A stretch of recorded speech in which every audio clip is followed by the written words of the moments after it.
हरे कृष्णा। क्या आप जानते हैं कि भगवत गीता में भगवान कृष्ण ने आपके शरीर की तुलना एक पेड़ से की है। हाँ, वही शरीर जिसे हम रोज आईने में देखते हैं, जिसे हम सजाते हैं, संवारते हैं, महंगे कपड़े पहनाते हैं। लेकिन क्या हमने कभी सोचा है कि यह शरीर एक पेड़ की तरह कैसे है? और सबसे बड़ा सवाल, जब यह पेड़ सूख जाएगा तो आपके साथ क्या जाएगा? आपका मेकअप, आपके कपड़े या आपका बैंक बैलेंस? चलिए आज हम जानते हैं गीता के अध्याय 2 श्लोक नंबर 18 का रहस्य, ब्रह्मा जी के अनुसार, और साथ में कुछ प्रैक्टिकल बातें भी। सबसे पहले गीता का यह श्लोक सुनिए। अंतवंत इमे देहा नित्यस्युक्तः शरीरिणः अनासीनोपमेयस्य तस्मात् युद्धस्व भारत। अर्थात ये सभी शरीर नाशवान हैं, लेकिन इनके अंदर जो आत्मा है वह नित्य, अविनाशी और अप्रमेय है। इसलिए हे अर्जुन, युद्ध कर। लेकिन यहाँ भगवान ने शरीर को नाशवान कहा है। अब ब्रह्मा जी का विवरण देखते हैं, कैसे यह शरीर एक वृक्ष है। ब्रह्मा जी कहते हैं, जैसे एक वृक्ष होता है, ठीक वैसे ही यह शरीर भी बना है। आइए विस्तार से समझते हैं। जड़, वृक्ष की जड़ें। यहाँ जड़ें हैं 3 गुण, सत्वगुण, रजोगुण, तमोगुण। रस, वृक्ष का रस। यहाँ रस है 4 पुरुषार्थ, धर्म, अर्थ, काम, मोक्ष। 5 अनुभव, 5 ज्ञानेंद्रियां, आंख, कान, नाक, जीभ, त्वचा। 6 अवस्थाएं, जन्म, मृत्यु, रोग, वृद्धावस्था, भूख, प्यास। 7 छाले हैं, सप्त धातु, रस, रक्त, मांस, मेद, अस्थि, मज्जा, शुक्र। 8 शाखाएं हैं, पंच महाभूत, मन, बुद्धि, अहंकार। 9 छिद्र, 9 कर्मेंद्रियां, 10 पत्ती, 10 प्राणवायु। ये सभी मिलकर यह शरीर रूपी वृक्ष बनाते हैं। लेकिन यह सब तब तक है जब तक इस वृक्ष में आत्मा है। जैसे ही आत्मा निकलेगी, यह वृक्ष सूख जाएगा। लेकिन आजकल के लोग वे सिर्फ इस वृक्ष रूपी शरीर को ही सब कुछ समझ बैठे हैं। देखिए, वृक्ष की जड़ें हैं 3 गुण, लेकिन हम लोग क्या करते हैं, सिर्फ रजोगुण यानी भोग विलास और तमोगुण आलस्य को बढ़ाते हैं।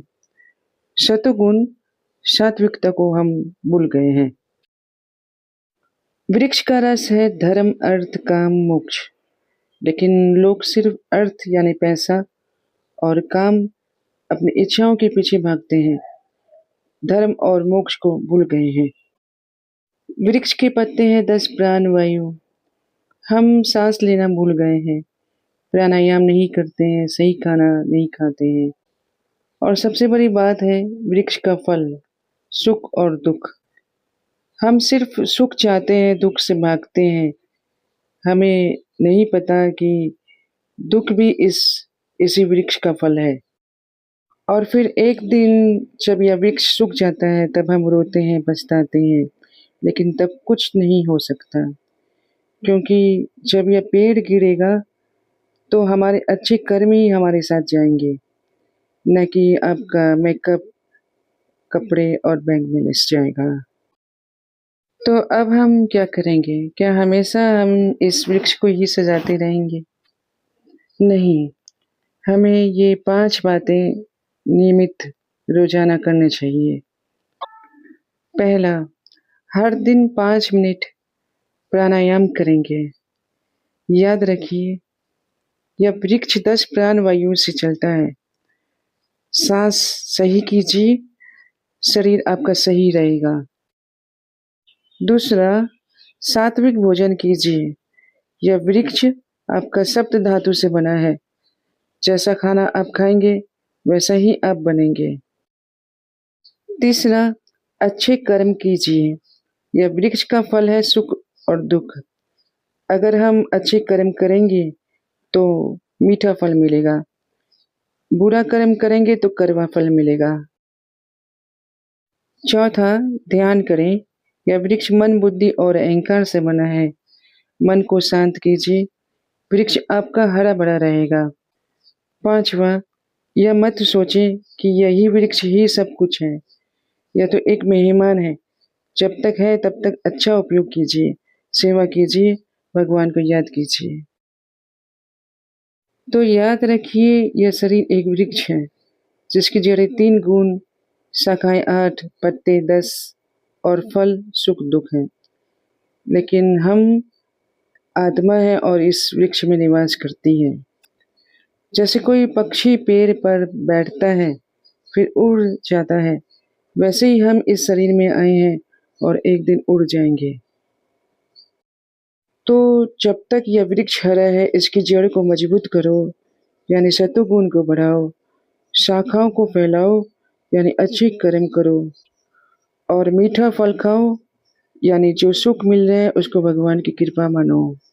लेकिन यह कभी मत भूलना कि हम इस वृक्ष के मालिक नहीं हैं, हम एक यात्री हैं।